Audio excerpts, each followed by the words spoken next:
Recently, a post from a man in Gorgon went viral. He earns an astronomical salary, yet needs 7.5 lakhs monthly to survive.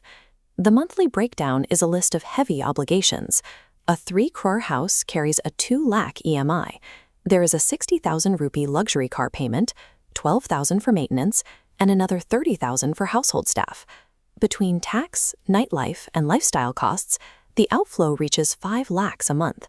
Despite this constant stream of cash flowing out every month, he openly admitted to having absolutely no savings and no insurance. Society conditions us to chase higher salaries under the assumption that a high income is the same thing as wealth. Without a change in spending priorities, a higher salary merely buys larger, more stressful liabilities. Young professionals are often told to obsess over tiny stock market investments from their very first paycheck, banking on the magic of compounding.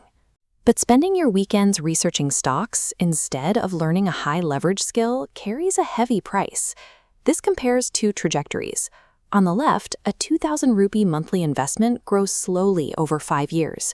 On the right, that same time is spent learning skills that take a 25,000 rupee salary to 1.5 lakhs. Once you achieve that higher income, you can invest larger amounts.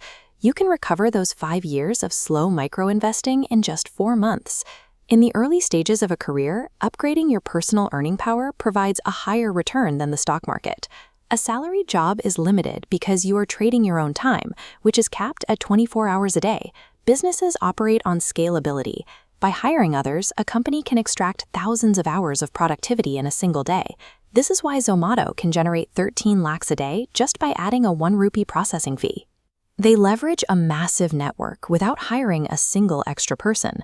You don't have to build the business yourself to benefit from this.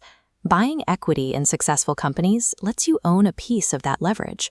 True wealth is created by detaching your earning potential from the hours you personally work. Many high earners sabotage their own progress by misunderstanding how consumer debt actually works. In a reducing balance loan, the interest you owe, highlighted here, shrinks as you pay down the principal. But many consumer loans use a flat rate. The interest remains fixed on the full original amount, even as you pay the loan back. This means a loan marketed at 10% often results in an 18% effective interest rate.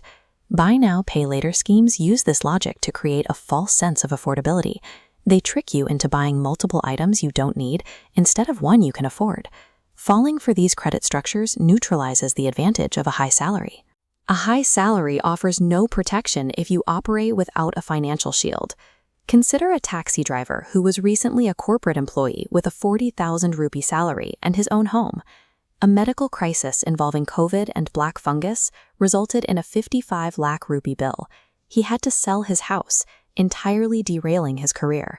Survival requires a defensive wall, a 6 to 12-month emergency fund, and comprehensive health and term insurance. Without these defenses, a single crisis can reset a lifetime of high-income earnings back to zero. Wealth is not about your ability to secure a luxury car EMI or managing a complex list of micro-investments.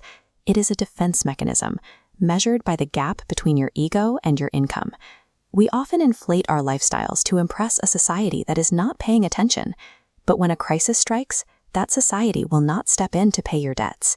Stop using your salary to buy societal approval.